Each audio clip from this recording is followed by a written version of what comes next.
ثورة تنحني التيجان.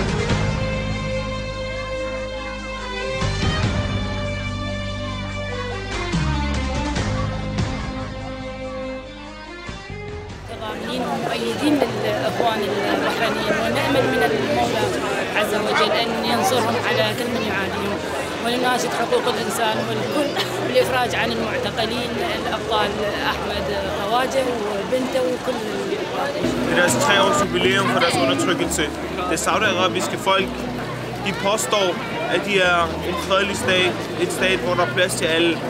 Men i virkeligheden, det realistiske syn, det er, at de bahrainske folk, de bliver undertrykte, de bliver dræbte, de tørster, de sulter, og der er ikke nogen, der gider fokusere på det, så derfor så er vi her i dag for at råbe op for. نحن الآن أمام حشد كبير من أنصار قضايا الشعب البحريني. Vi er stadigvæk her i dag for at vise vores solidaritet til den bahrainske befolkning, og for at fortælle Folketinget og medierne og de bahrainske borgere, at de er ikke blevet glemt og kommet i glemmebogen, og vi hvert år vil blive ved med at være her, indtil at Abdul Hadi og alle de læger, sygeplejersker, atleter og de almindelige borgere bliver løsladt. Vi samles alle sammen i dag for at fejre 3-årige revolution for Bahrain i det kolde vejr, vi har i Danmark. Der er noget sol i dag, men vi vil gerne gøre opmærksom på at støtte rettigheder for bahrainske befolkning og deres kamp mod kalifen, kongen, der har været uretfærdig overfor den i lang tid. I speak for the people of Bahrain from Amnesty International. My name is Trine Christensen. I'm the Vice Secretary General of the Danish section of Amnesty International.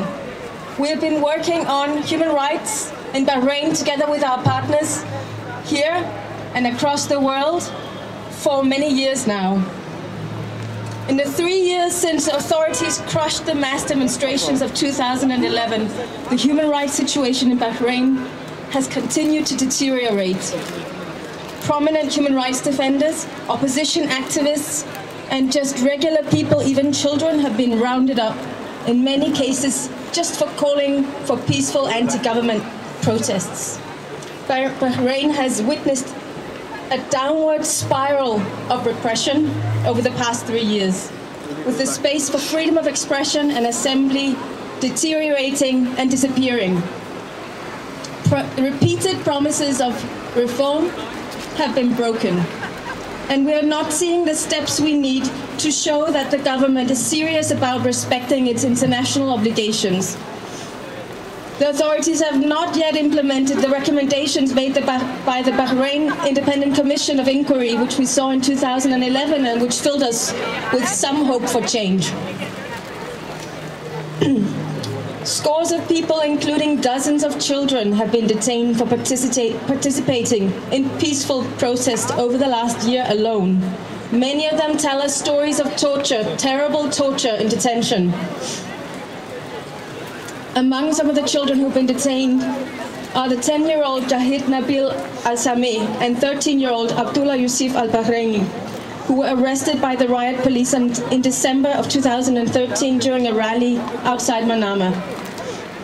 Abdullah told us he was beaten, threatened with electric shocks, and forced to sign a confession, but he denies having taken part in the march and in throwing stones at the police.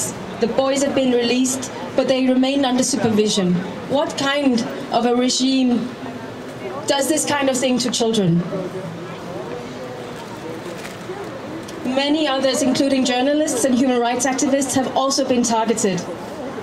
One of the people we've been working for is Ahmad Fardan, a photojournalist who was arrested during a raid on his home in 26 December. He was charged with participating in a public gathering after attempting to cover a demonstration in the village of Abu Saiba as a photographer. He was merely exercising his human right to a peaceful, to participate in a peaceful gathering, and also in what we know is important for all of the world, to document what is going on, to document the kinds of human rights abuses that we see in Bahrain. He was beaten and sustained 2 broken ribs during his detention. And last week, a 2-year prison sentence was upheld against Nabil Rajab, another name that many of us here know, I know. He's a prominent human rights defender, and all he did was participate in peaceful protests and gatherings. Another activist is Zainab Al-Khawaja, who is a Danish citizen, along with her father, Abdullah Al-Khawaja.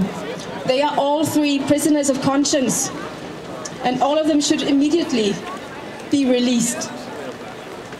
We continue in Amnesty to receive reports of torture in detention centers in Bahrain. And we need to see immediate change. We need to see that the regime will actually start to meet some of the promises that they have made again and again, and yet have broken again and again. Today, it's 3 years ago, the protests in the Pearl Plaza were brutally beaten down. And today is a test for the authorities to demonstrate that they are committed to protecting human rights. That is what we ask, no less and no more.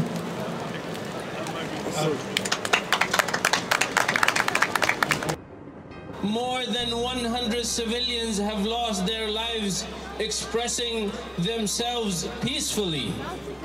More than 12,483 people have been seriously injured and wounded in clashes with the police and military. In these days, the revolution of the people of Bahrain marks its 3rd year, a struggle which the international society has slowly forgotten, as it has forgotten the 65-year-old Palestinian fight for freedom and justice.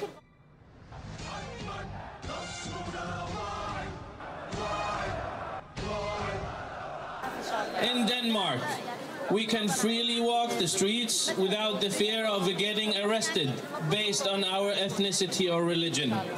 We feel secure in our homes without the constant threat of getting our doors and windows kicked out of place and smashed by special units that are ordered to torture and kill opposition on sight.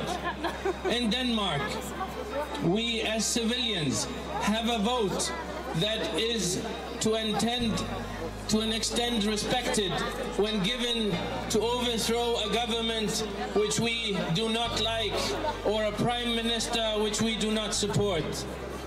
All the mentioned are basic human rights to any society on earth. It seems though that people of Bahrain have been excluded of these rights. Even the right of self-determination has been stolen from them, partially due to their relatively small size of the country and due to the massive wealth which the governing family of Khalifa has stolen over more than 5 decades, directed towards terrorizing the Bahraini people instead of their welfare. De fleste af dem er blevet skudt ned under en demonstration eller blevet kvalt af amerikansk produceret tåregas, og i mange tilfælde tæsket ihjel med køller af politistyrker og militærfolk. Det er bekymrende, at Danmark med dronningen som gesandt giver goodwill og hæder til en diktator, der systematisk har undertrykt flertallet i sin befolkning. Undertrykkelsen er i sådan en grad, at læger og sygeplejersker er blevet fængslet og tortureret, fordi de hjalp de bahrainske demonstranter. Vi har en dansk statsborger ved navn Abdul Hadi Al-Khawaja, som er blevet idømt livsfængsel for at kritisere den bahrainske regering. Det er på tide, at Folketinget og USA vågner op fra deres dobbeltmorale og holder fast i vores pligt som medmennesker, at påminde medierne, politikerne og borgerne, at undertrykkelse ikke burde finde sted, uanset land, tro eller baggrund. Retfærdighed, lighed og frihed skal være en universelt ret til enhver, og det skal bevares for enhver pris. Kære Bahrain, I vil ikke blive glemt, og jeres kamp for retfærdighed vil ikke gå tabt. Ikke miste håbet. I vil opnå fred.